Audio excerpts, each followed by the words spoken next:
Shalom sahabat Lectio Divina yang dikasihi Tuhan Yesus Kristus. Kita akan belajar seri Walk with God, membangun keintiman dengan Allah. Ide tentang bergaul atau menjadi intim dengan Allah, Allah berjalan dengan manusia, manusia berjalan dengan Allah, sudah diperkenalkan sejak awal di Alkitab. Alkitab Bahasa Indonesia menerjemahkan kata bergaul dengan Allah ini dari istilah berjalan dengan Allah atau walk with God. Ayat kunci tentang berjalan dengan Allah kita temukan dalam Amos 3 ayat 3. Berjalankah dua orang bersama-sama jika mereka belum berjanji? Kata berjanji di sini sebenarnya lebih tepat diterjemahkan sepakat atau setuju. Dengan kata lain, berjalan dengan Allah memiliki makna hidup bergaul dan sepakat dengan Allah. Kalau kita bicara sepakat dengan Allah, berarti sepakat dengan perkataan Allah atau firman-Nya. Mengenal dan intim dengan Allah. Episode yang pertama, kita akan mulai dengan selaras dengan Allah. Berjalan dengan Tuhan berarti selaras dengan Dia. Seirama dalam mengikuti Dia. Kata selaras ini seperti waktu kita bernyanyi bersama atau akapela.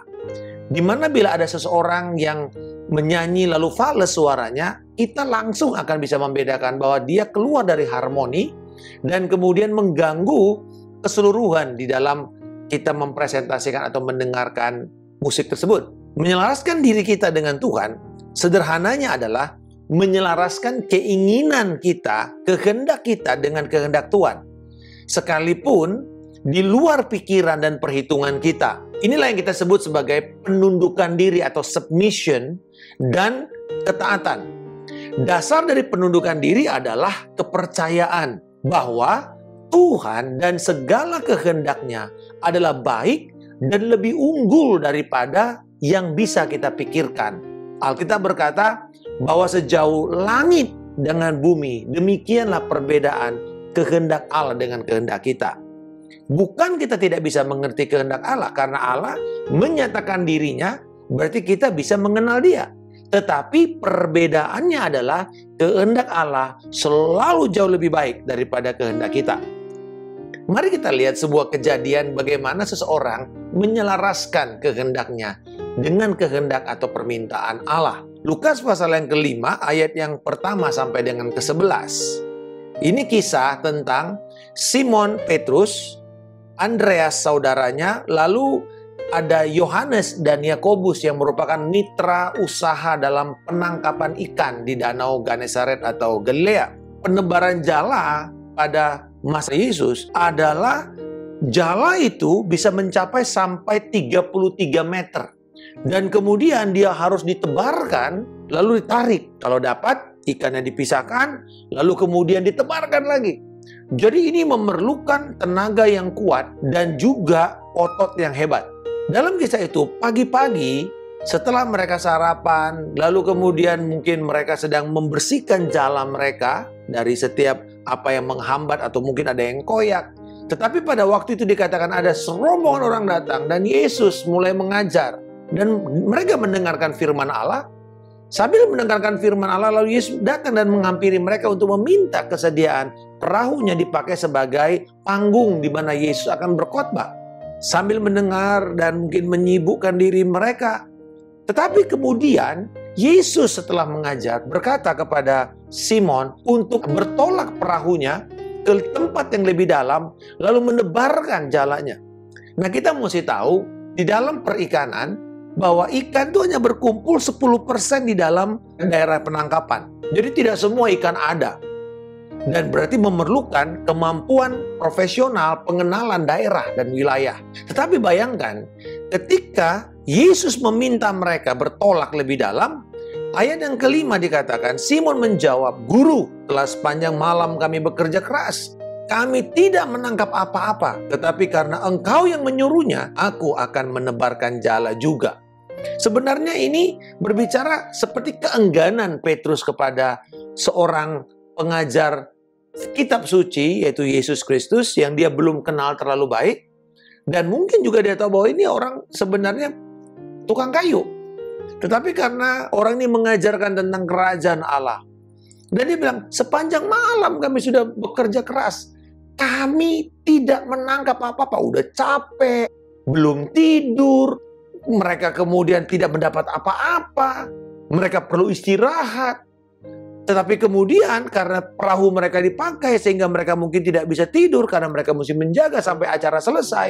Lalu sekarang disuruh bertolak dengan orang yang sepertinya bagi mereka tidak punya dasar untuk meminta para profesional ini melakukannya. Tetapi di situ Petrus berkata, walaupun kami tahu bahwa itu tidak ada hasilnya, tetapi kami akan melakukan juga. Sepertinya Yesus punya GPS yang bisa mengatakan ke situ kamu lakukan. Jadi cuma sekali layar lalu tangkap pulang gitu kira-kira. Luar biasa ya. Yesus ya, karena dia Tuhan, dia tahu pasti di mana ikan pada saat itu. Dan apa yang terjadi? Mereka pergi mentaati apa yang Yesus katakan. Mungkin teman-temannya bilang, ngapain sih ini tindakan bodoh. Kamu tahu mana ada orang nangkap ikan siang-siang. Tetapi Petrus mengatakan, ayo kita lakukan. Dan mereka menebarkan jala sekali lagi. Dan begitu dapat banyak ikan. Bahkan dikatakan jalannya hampir koyak. Lalu mereka mesti minta bantuan temannya untuk membawa perahu lain. Supaya kemudian kapalnya tidak tenggelam karena begitu banyak ikan yang masuk. Akhirnya mereka pulang dengan hasil yang begitu banyak. Pada waktu kapal mendarat, langsung Petrus loncat dan bersungkur di hadapan Yesus dan mengatakan, pergilah engkau guru, aku tidak layak, aku berdosa. Pertanyaannya, bagaimana Simon Petrus sadar akan keberdosaannya? Karena dia tahu, kalau bukan kuasa supranatural, tidak mungkin ini bisa terjadi. Dia menyadari dia sedang berhadapan bukan dengan sekedar pengajar kitab suci saja, tapi Tuhan Allah. Di situ dia minta pengampunan dosa. Dan Yesus memanggil dia dan mengatakan bahwa hari ini kamu tidak lagi menjala ikan, tapi menjadi penjala manusia. Pertemuan Yesus dengan Simon, mujizat ketaatan Simon kepada kehendak Yesus dan selaraskan dengan kehendak Yesus, membuat hidup Simon tidak sama lagi.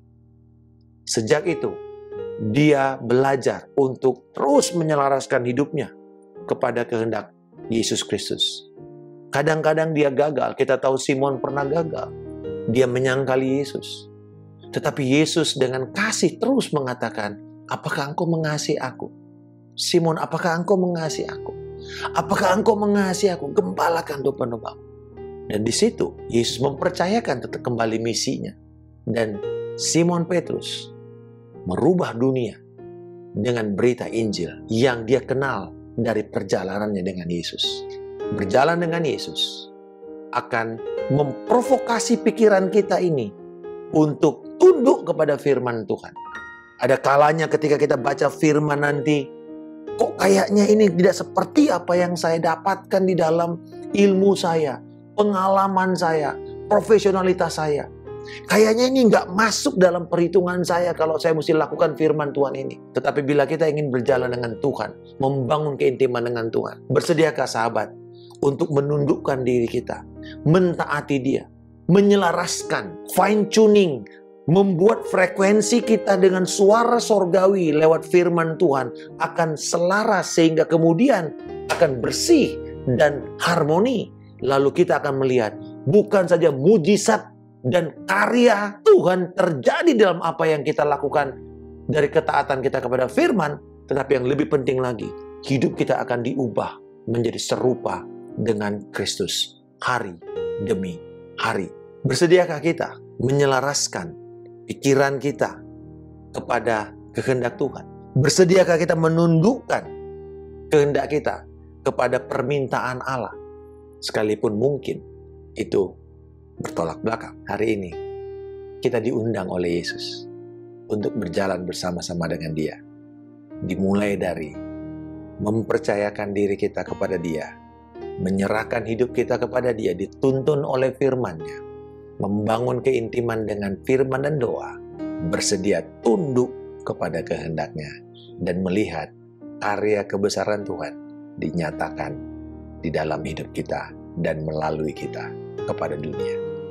Bapa di sorga, aku bersyukur Yesus memanggilku untuk berjalan bersamamu menjalani tahun 2021 ini. Sekalipun permintaan firman-Mu akan memprovokasi pengetahuan, pengalamanku, tolonglah aku Tuhan, untuk menyelaraskan dengan kehendak-Mu, dan percaya bahwa jalan-Mu adalah jalan yang terbaik. Rancangan-Mu adalah rancangan yang lebih unggul daripada apa yang bisa aku pikirkan. Di dalam nama Tuhan Yesus Kristus, aku berdoa dan mengucap syukur. Haleluya. Amin. Salam kemenangan. Saya Pendeta Markus Simanjuntak.